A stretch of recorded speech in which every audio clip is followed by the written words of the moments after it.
Hello, I'm Spencer Ackerman. I'm a contributor to Zateo, and I'm here with my Zateo colleague, Rula Jebreal, for a conversation that the two of us felt compelled to have here for Zateo, owing to the visit in the United States of Itamar Ben-Gvir, the Israeli minister and parliamentarian who has, throughout his career and even before his political career, incited violence against Palestinians and encouraged that now spreading into the United States. You might have heard over the last several days about the violent mobs of pro-Israel supporters that have clashed with supporters of Palestine. And by clashed, I mean chased, intimidated, and harassed, and in some cases beaten during Ben-Gvir's visits to Brooklyn, a place where I was born, raised, and continue to live. So this has been quite a disturbing past several days for those of us watching this story, even as the story has gone from being beneath the radar of the mainstream media to starting to bubble up within it. And I think it contains a lot of threads that are worth spooling out and connecting to broader themes that we're seeing in this very volatile moment in American politics and in global politics.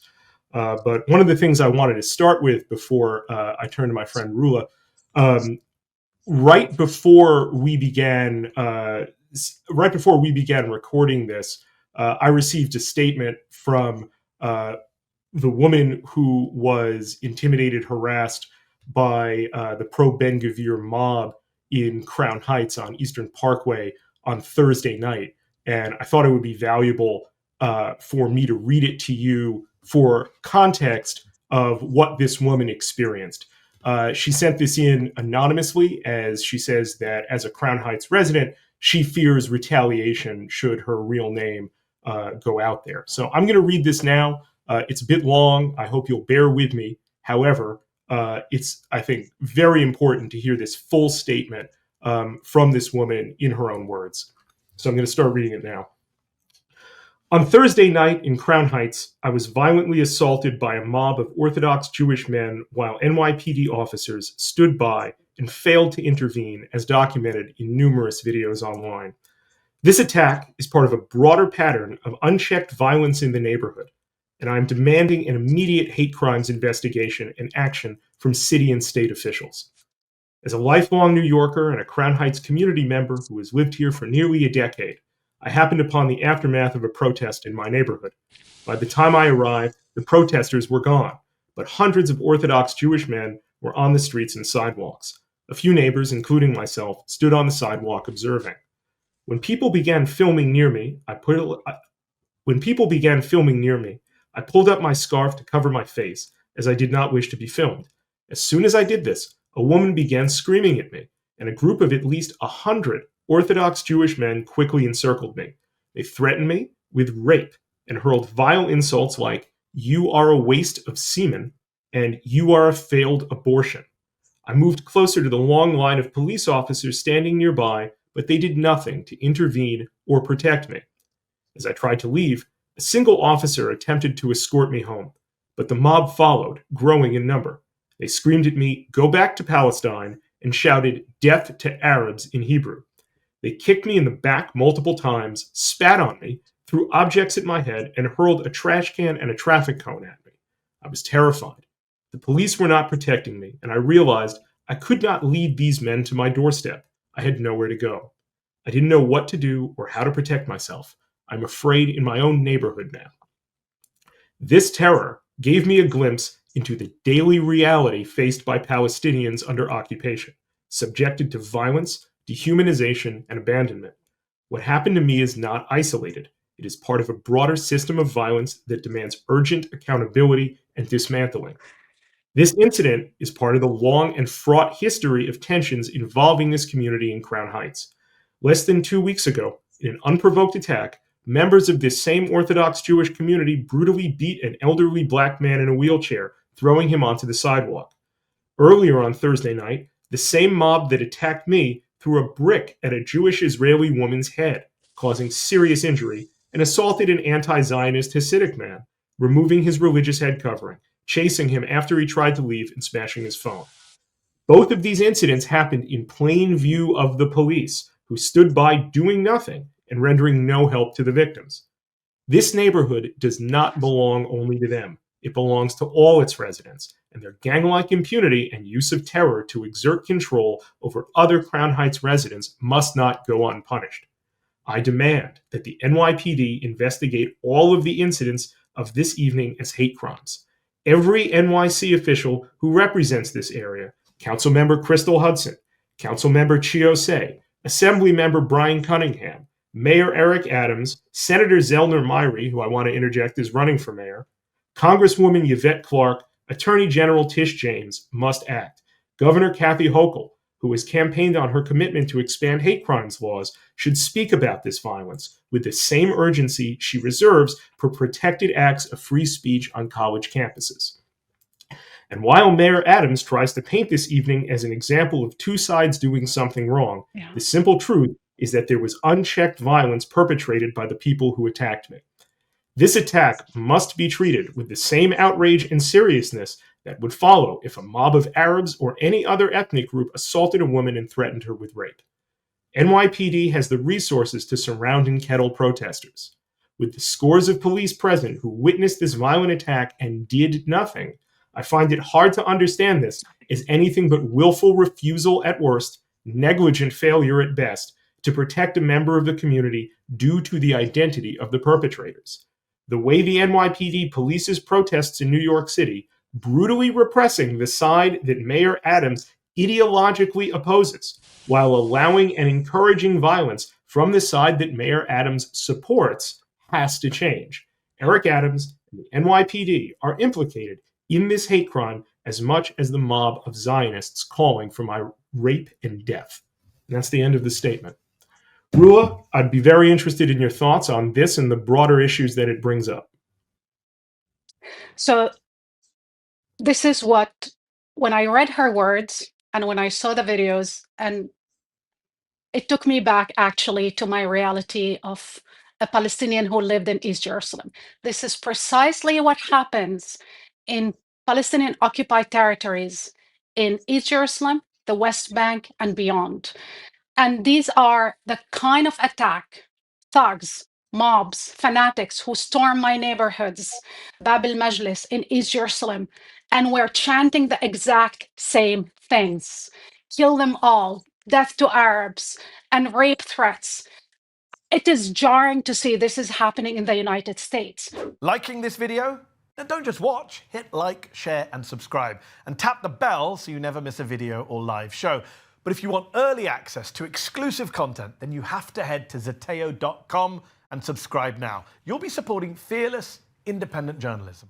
We are witnessing the Israelization of the United States of America, brought to you by fanatics and also by a far-right extremist, convicted terrorist, Minister Ben-Gvir, who not only was convicted of terrorism for his support to organizations like Kahanas and the Kahana, party Kah, he was actually convicted for inciting racism and hatred.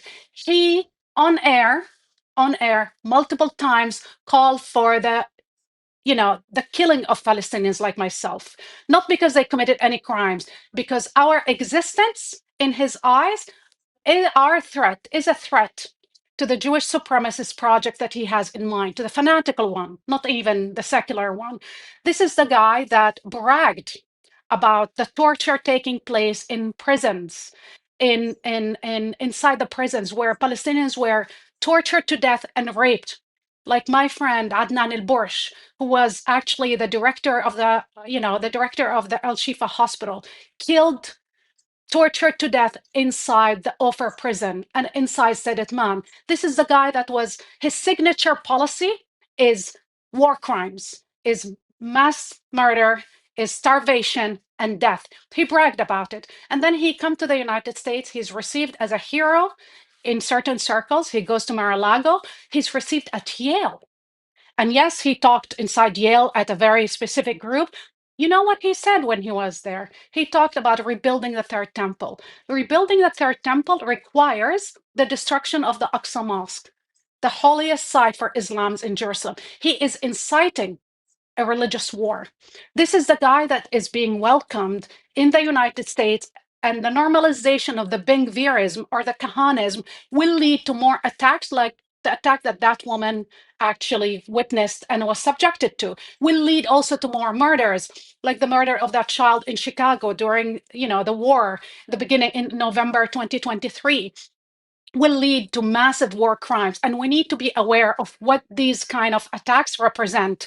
This is only the beginning. This is the tip of the iceberg of what's coming to America and what's being normalized in the United States, which is fascism. Kahanism, Ben-Gvirism is fascism, and it's fascism on steroid. And we need to stand up to it and condemn it and denounce it. And I don't know if political, leaders, whether the mayor or the governor, will do anything, because I have no faith they will do anything. They did nothing in these months. So it's incumbent on all of us to stand up and protect that woman. The fact that the police was standing there and doing nothing, it reminded me actually of what the IDF was doing, nothing in my neighborhood. They were actually protecting the perpetrators, those attackers. I will never forget that my sister called me from her home in Haifa when we had attacks in 2021 during the war on Gaza, one of the multiple wars that Israel waged on Gaza. And in that period, we had pogroms around the country where people were hunting down Palestinians. They were knocking on doors. And my sister, I remember, texted me and said, I don't know if I can survive this. So the fear of that woman is the fear of every Palestinian today living both inside Israel, in the West Bank, and occupied East Jerusalem. I think that is an incredibly powerful parallel that you've drawn. I feel that we are just starting here in the United States after a genocide that has stretched on for over 18 months at this point, 20 months, I believe. Yes. To recognize that there is a very fundamental continuity between the ascendant fascist right in Israel and the ascendant fascist right in the United States and more broadly across the world. There have been many times when I found people asking, why is it that so many on the right within the Trumpist coalition, which allegedly looks with antipathy toward foreign entanglements, why it feels so differently about Israel, why it feels that Israel, and certainly this is not limited to the right, and we can talk about its appeal to liberals in due course, but why that faction of American politics that is so ascendant at the moment sees itself in an important way sees itself in this similarly ascendant coalition in Israel.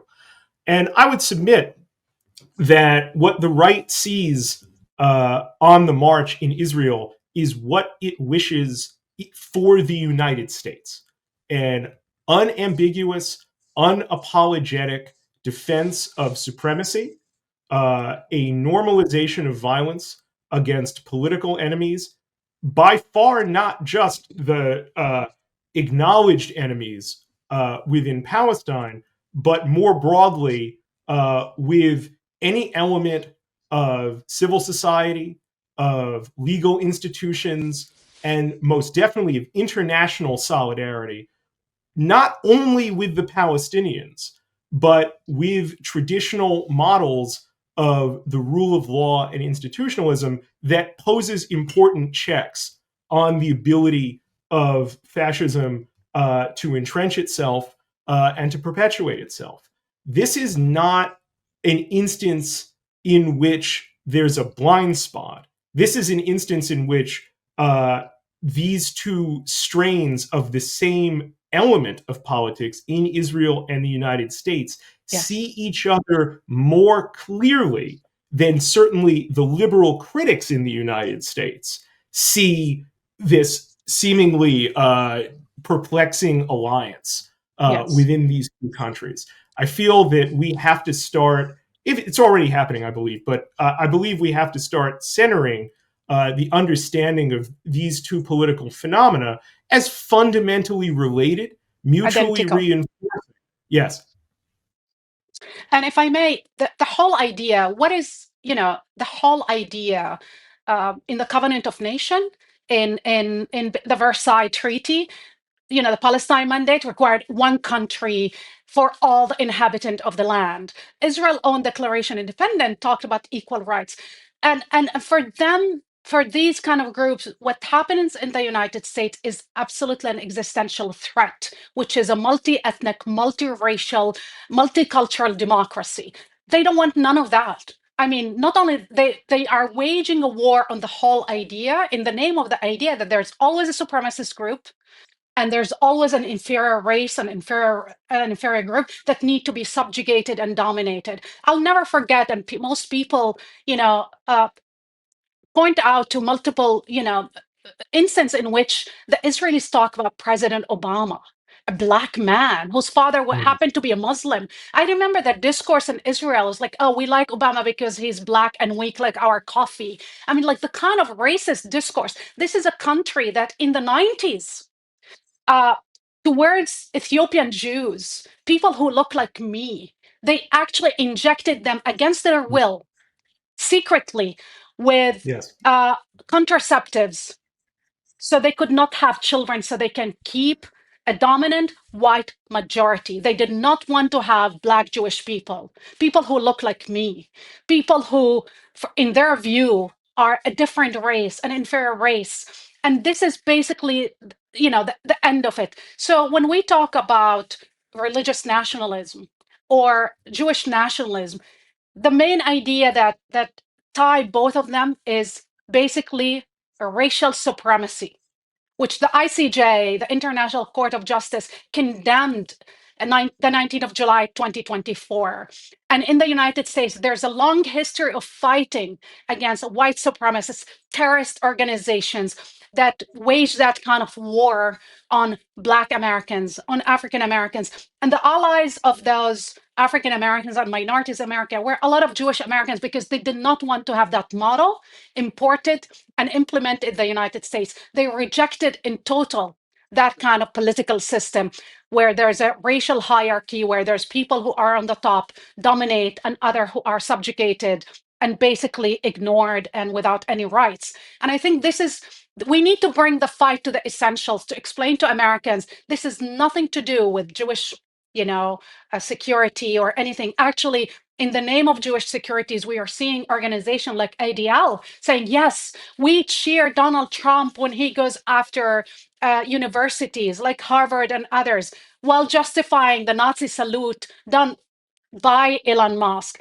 and the Nazi actually rhetoric, because for them, it's not really about the protection of the Jews and the Jewish community. It's only about protection of the far-right government in Israel and its criminal actions in Gaza. That the ICJ itself said clearly that there's a plausible genocide taking place there. And not only the ICJ. What worries me, Spencer, and it really is the ambiguity of the Democratic Party. We know what the Republicans stand for. They don't care about the rule of law. They don't care about minority rights. They don't care about democracy or freedom. But Democrats are complicit, largely complicit with a dismantling, with a subverting of American democracy and dismantling and destroying free speech and the First Amendment, to do for what? Just to shield Israel from criticism. And this is, I think, the most alarming phenomena I've been witnessing. I'm not scared of Trump and his fascism. I'm scared of these moderate Democrats who are unwilling to speak up for this, for this fascist, against this fascist movement, especially when it's connected to Israel and the pro-Israeli group. I think it puts me in mind of a post I saw a couple months ago in which people were saying that Republicans are school shooters and Democrats are Uvalde cops. And I've yet to see something that puts it as succinctly or as well as that, because it underscores what a moment we find ourselves in, those of us who either, in your case, are Palestinian, or those of us who are in solidarity with Palestinians and who wish to see a just and free outcome for everyone living between the river and the sea. Something that you pointed out that we, especially after these particular incidents over the last several days, we need to take stock of is, as you say, during the Biden administration, the Democratic Party pushed this ball all the way down the field so that when Trump took over, all he's doing is kicking field goals. Yes. Right? This is something that the Democratic Party under Joe Biden and under Kamala Harris made a point of supporting, not only politically, but especially materially. The United States of America, as it has previously, but right now, the United States of America provides Israel with the means of genocide. And I would want all of us here to sit with that this is not an Israeli genocide of Gaza. This is an American Israeli genocide of Gaza. This is not something the United States is on the sidelines for. We are very, very far past the posture that the United States took in the 1990s with Oslo and then thereafter as a kind of weird vestige of a dead process in which the United States postured, as you heard this a million times over the last 30 years, the so-called honest broker between Israel and Palestine, between Israel and the Arab states before that. We're never going to get back to that position again. The United States has to recognize that. Liberals within the United States who hold out a kind of residual hope from the 1990s that a two-state solution, even if we were going to submit for the sake of argument the justice of a two-state solution, but a two-state solution is just a few, potentially, possibly intractable, but otherwise resolvable steps away. This is not the case at all. We are very, very far past the point. But also, I think a difficult thing to realize and to grapple with for those of us here in the United States is that so much of this far right turn in Israeli politics has come from Americans. Yes. Right? Like this, it's just to be a bit personal for a moment. I'm a born and bred Brooklyn Jew. The people who were in those mobs are, frankly, my neighbors. There are people who, from a various series of steps of separation away, I'm with and around them, and I have some familiarity with the way that this normalization of apartheid violence and supremacy takes root, stays perhaps under the radar if it's tolerated and normalized, and once normalized, leads to the circumstances that we saw that woman whose statement I read out at the top confront and find herself living in fear of. What do I mean by that? Baruch Goldstein, the most, quite possibly the worst terrorist in Jewish history, a man who killed 29 worshipers and wounded 125 by opening fire in the Cave of the Patriarchs in Hebron in 1994, was from Brooklyn. His spiritual mentor, Meir Kahane, was from Brooklyn. Meir Kahane used to say things as a slogan, things like "every Jew at 22," meaning a gun. And when he was a member of the Israeli Knesset, once filmed I believe it was a campaign ad in which he fired a gun on camera, turned to the camera and said, "Only force will stop the Intifada." May I add, Spencer, Please. he also Yes, spoke at the University of Pennsylvania in '83, Kahana, and he talked explicitly about ethnic cleansing. Explicitly. A friend of mine who was an Arab student from Iraq was there attending, and he said, "This is not funny." And he said, "Yes, for people like you, it's not going to be pretty. So you better stay away." Again, he was issuing threat on US campuses and laying out the agenda, the programs, ethnic cleansing. What you're seeing today in Gaza, in the West Bank, it's his vision. It's Kahanism in power. Baruch Goldstein, who murdered, as you mentioned Palestinians who were during the holy month of Ramadan, who were worshiping in Hebron, the most city under apartheid, the most segregated city ever in all of Palestine. His pictures, his portrait actually is in the house of Ben-Gvir. This is the gods that they worship towards. This is the model. These are the icons that they love and they want to bring alive and keep alive their murderous terrorist legacy. There's video of Ben-Gvir the year after Goldstein's massacre, Yes. dressing up as him for Purim. This is who Ben-Gvir is. And I would also say, because it's so important to connect this to struggles even beyond the Palestinian struggle, Kahana was not only someone who aimed his racism against Palestinians. He aimed his racism against African Americans as well.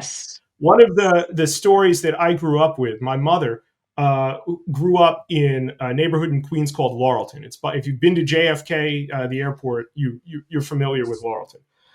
Laurelton in the late 1960s was beginning to go from a Jewish neighborhood to a black one.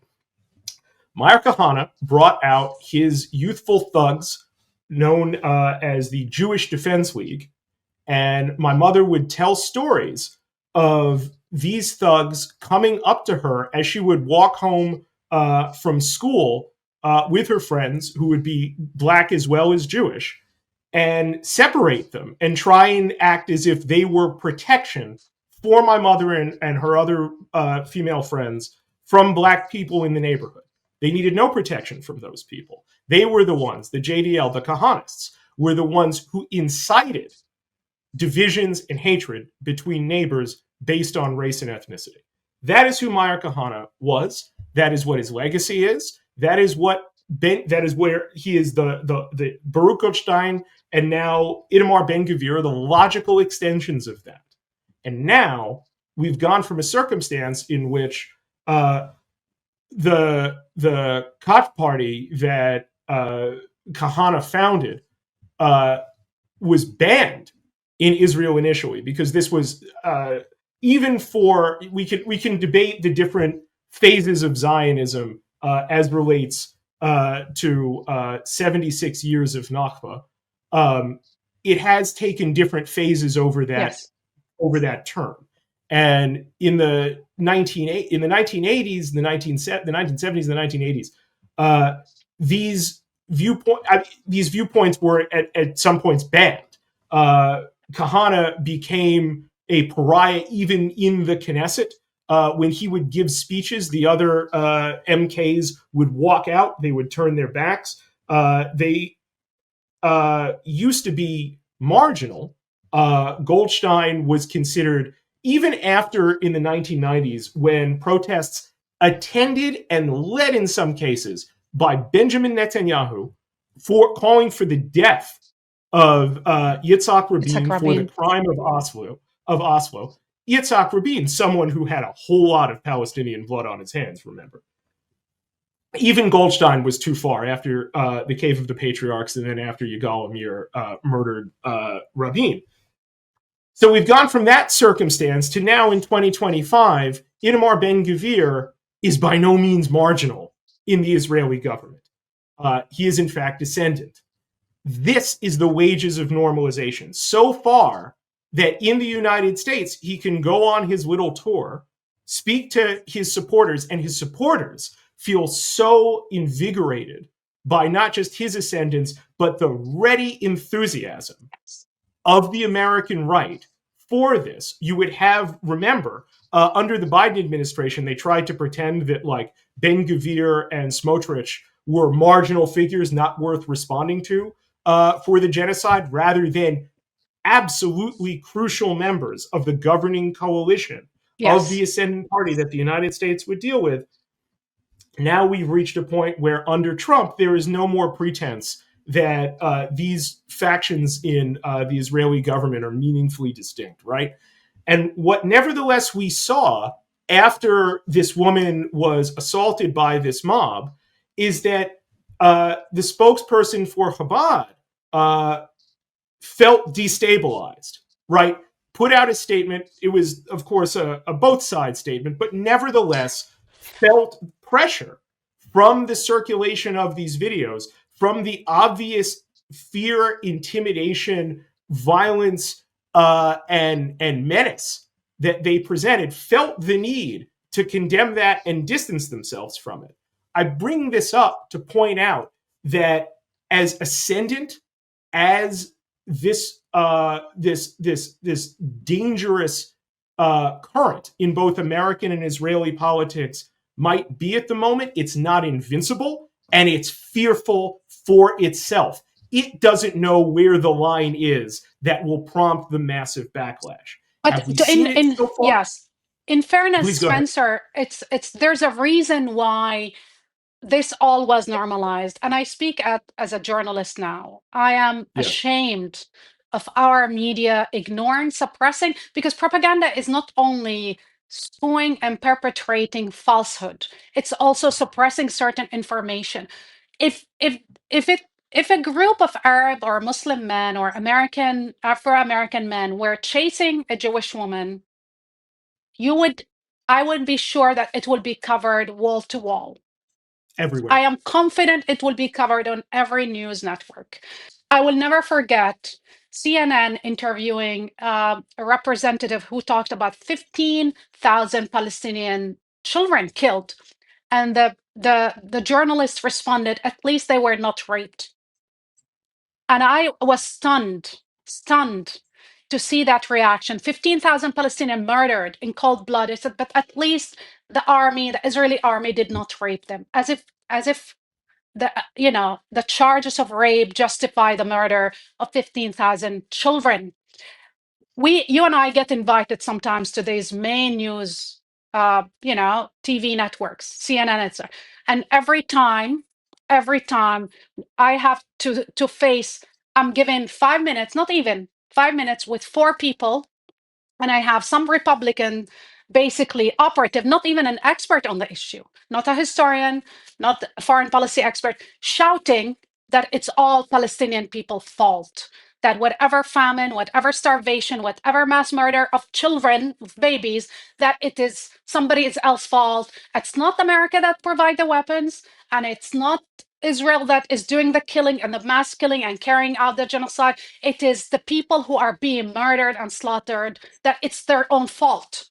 This is the kind of ecosystem, mainstream ecosystem, that make these men think that it is okay to attack a woman like that. Because we created a narrative. Actually, the Iron Dome, the real Iron Dome, is not only the one against the missiles in Israel, the real Iron Dome, the most dangerous one, is the media bubble around what Israel is doing, what they're carrying out, what is the real agenda, and the mass crimes that are being committed on daily basis for the last 77 years since the Nakba. And I think a lot of people that have been talking to, you saw people in that, attack against this woman that when I talk to people that I know and I know that are decent people, they're good Jewish people, liberal actually, endorsing policies such as the mass starvation or justifying the attack against this woman, I keep wondering what happened to these people. And it's very simple, the answer. They're brainwashed. They're indoctrinated. Our media system has failed again. They failed during the Iraq War. They failed during the economic crisis in 2008, and they're failing again. And in their failure this time around, it's not only the bodies of the thousands of people who are being killed in Palestine and beyond Palestine, by the way, because the backlash is coming. It's the dismantling of America's democracy. There's no democracy without a truth. There's no democracy without facts. And the fact that many people are willing to overlook the facts and the truth and basically ignore the mass crimes being committed, which is a crime scene that is taking place today in Palestine, not only willing to ignore it, but to justify it, it tells me more about something deeply rotten in this society. And I think we're all complicit in that. Our colleagues, the people who actually admire and respect in this media ecosystem, are complicit into that. And the tribalism goes beyond those people in Shabbat and those people in Brooklyn. It goes down to basically when we are even in the media, you and I are not seen as journalists stating the facts, analysts stating the fact. We're seen for the first time in the United States of America through the prism of our ethnicity. And it is shocking for me. A lot of people come from around the world and become Americans. This is the greatest thing that ever happened to us here, right? America was built for many people as a country that welcomed so many people, regardless who they are, where they worship, who they pray towards, their ethnicity, their gender, their sexual orientation. That was the greatest brand on earth. That's what made America great, right? Now we're watching that even our political analyses are judged, not because we actually verify the news, the facts, we fact check everything we say, but because of who we are. And I never witnessed this for any other issue. When I talk about Saudi Arabia or the Chinese or Putin, that issue is not actually, I'm not judged through that prism. Only when you talk about Israel. Israel managed in the public discourse to tribalize everybody, including in the media system, where tribalism became the main dominant topic, that your whole argument can be dismissed, maybe because you're a Palestinian or you're a Muslim or you are actually, and when Steve Bannon said something the other day, said, and incited against American Jews, the liberal American Jews who vote for the Democratic Party, and point out to them as the enemy. And I thought, you know what? We need to have a wake up call inside the Jewish American community to make them understand that they need an exodus from Zionism, because that tribalism is not going to protect them. It's not going to preserve America's democracy. It's actually might lead to more anti-Semitism. I would definitely say that. I mean, first, we could talk about this all day. I'll try and organize my thoughts about this to be succinct. But there needs to be such overwhelming soul searching within my community, the American Jewish community, over its support of genocide and where it's going. It's the kind of thing where many, if not most, mainstream Jewish organizations believe that taking this turn toward accommodation of where Zionism is right now gets them a seat at the table. It puts them on the menu. And I think that's got to be understood very, very clearly. This is not going to protect American Jewry. It's going to simply be a circumstance in which they make a very profound choice to abandon. I'm saying this about, I'll just put it like this: leaders of major American Jewish institutions that have gone four square in defense of the Israeli genocide, deny that it's a genocide, simultaneously celebrating and apologizing for the acts of genocide, have committed a historical, not just breach of solidarity, but mistake of our own community that will leave us in a circumstance of perpetual danger and a circumstance of perpetual confusion about where that danger actually lies, and a perpetual sense of declared and false innocence about the degree of complicity with which these institutions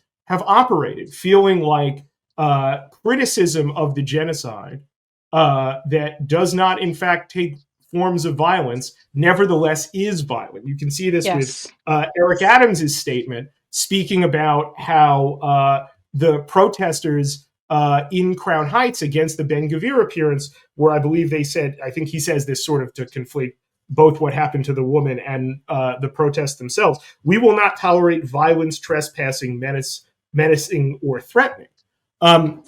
There's an equivalence being drawn here that will ultimately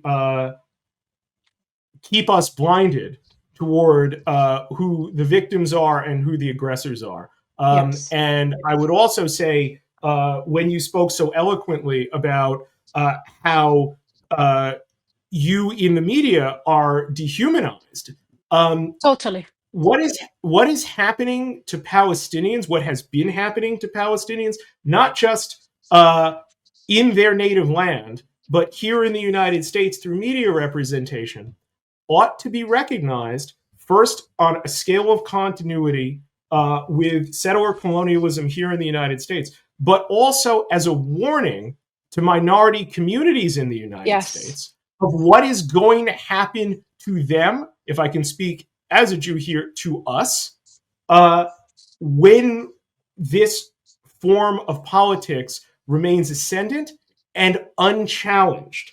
This is a harbinger. What happened in Crown Heights, what happened in Gravesend, this is a harbinger of what's to come in the United States. This is something that has to be seen not just in the full ugliness of what it was, but the even greater threat of what it can grow to be if it's not opposed. Palestinians are the canary in the coal mines, always been. And I think you have a glimpse what's happening in Gaza today in Palestine.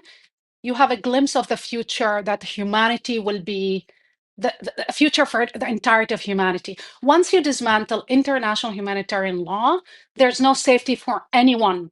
And Israel is adamant about destroying international law so they can get away with committing genocide. Not only that, they know they lost the debate in the media. They know that the war of words has been lost because the images coming out of Gaza, it's the best antidote to all the propaganda and the lies and the conspiracy theories about, all the crimes that somehow Palestinians committed. And, we need to be clear that when the overwhelming majority of Palestinians, American Palestinians, actually condemned what Hamas did on October 7th. Nobody except, nobody even tried to say, oh no, killing civilians is good. They actually said, killing any civilian is bad, violating any international law is bad. However, the protection of international law should be enjoyed by everybody and should not be a collective punishment. Advocating for the implementation and respect of international law on US media, on US television, should not be controversial, should not be taken as, oh, you're criticizing too much Israel. I remember one of my last appearances on CNN where I was stating the facts about the Arab Peace Initiative. What I thought actually it's an interesting initiative that's been reiterated and repeated 4 times by the entirety of the Arab world and Muslim world, 57 Arab and Muslim countries. And I thought, this is a chance for Trump actually to win a Nobel Peace Prize that he is, he has been desiring for a long time. And the fact that nobody in the studio know about that made me think this is really not about the news or facts. And I had I believe his name is Scott Jennings or whatever. I never met him in my life, but he was ignorant like a goat, and not growth make people great. Like, with all respect, it's like he didn't know anything. Yet his whole appeal and shtick and why CNN keeps paying him so he could yell at brown and black women and shoot them down and yell and scream at them. When I objected to the producer after the show, I was told like I was too emotional. And I said, it's not about being emotional. It's about minimum of respect. And, you're in a brand of doing news. I didn't know that I was going to Newsmax. At least warn me before coming, what kind of situation I will be in. And since then, I didn't appear anymore. And honestly, I wonder and keep wondering, who are they serving in the end as news organizations? I fear that what Mona said, I believe he was the head of CBS, where he said, Trump is bad for democracy. And he said that in 2016, but he's good for ratings. The whole idea that ratings trump democracy and trump facts and the truth. This is why the media is discredited. This is why we're delegitimized. This is why around, people emerge and spool lies and get away with it. This is why Trump won the election in the first place. We need to examine our failure as much as the failure of the other side and the complicity of the other side. One thing you mentioned, and because I grew up in a region that is actually riddled with propaganda, the entirety of the Middle East, where you have dictators and you have regimes who rely on the propaganda and controlling of the public opinion to stay in power. And I remember nobody ever believed those regimes. And we're in a place now where people wonder if they what hearing on television is a truth, or they need to examine facts and the truth. And if you keep providing them and putting in front of them and people like that guy who is a Republican operative as and pay him also, give him a raise. You're sending a very signal message. You don't care about the truth. You don't care about the facts. You don't care about the information, and you don't care about democracy itself. So don't think that will not come back to haunt you, because it's not going to haunt only that woman in Brooklyn, or minorities, on that child Wael, who was murdered in Chicago, or the African Americans who are protesting and were brutalized or called anti-Semitic for demanding the end to genocide. This will come back to haunt all of us collectively. And you know how we know why? Last week, the Indians were tweeting something about what they want to do in Kashmir, and they said, we will basically use the Gaza formula. So Gaza is becoming a doctrine, a barbaric doctrine to how to conduct future wars, what to do. So if you are willing to render this barbaric vendetta and this genocide and normalize it and defending it and arming it and whatever, you really think that sooner or later there'll not be a backlash? You really think that you will live safe and travel around the world and you will be okay and nobody will point out to your complicity and to your involvement? Then you're delusional.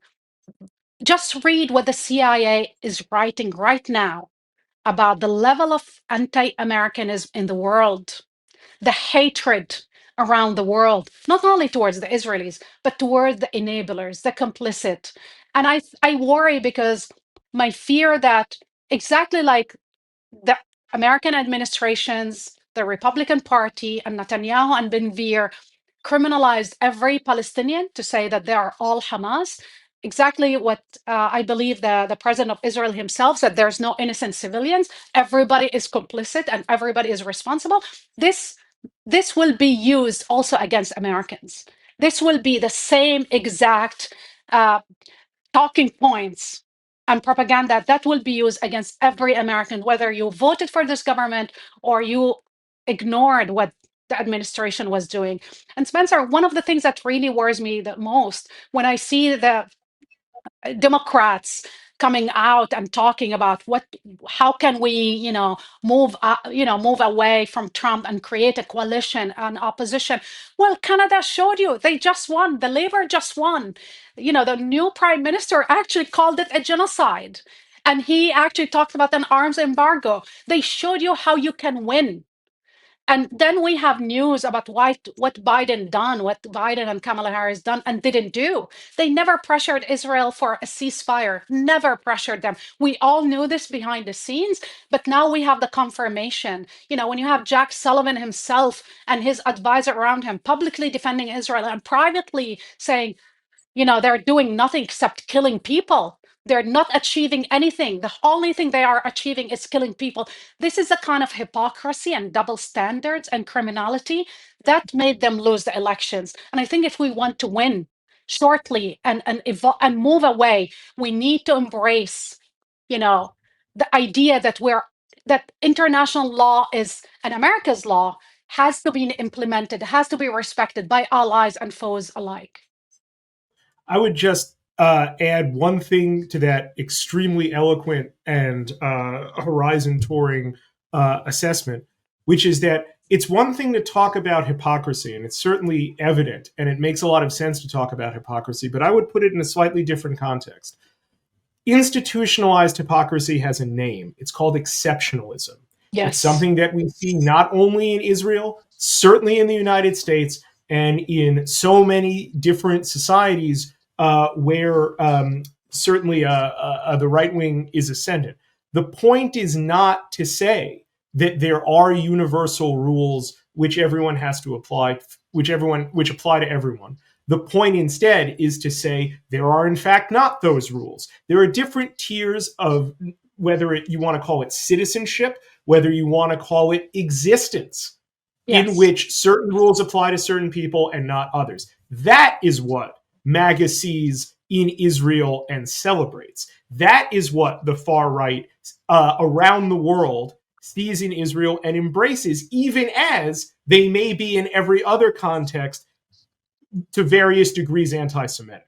There is not actually a contradiction here. There is something more fundamental connecting these threads, and we see most horrifically and vividly in Gaza and now the West Bank, which has gotten significantly less attention than the genocide in Gaza, where this leads, but it will not, as you point out, remain there. And I think that might be a good place to leave this conversation. We're sure all of you at home will take this up on your own to sit with, to think about, to discuss with your friends and your neighbors and your families. Thank you very much. Thank you, Spencer. Thank you, Rula. Did you like this video? Don't forget to subscribe to this YouTube channel and turn on notifications. For exclusive content and to support our independent, unfiltered journalism, head over to zeteo.com. Your support matters.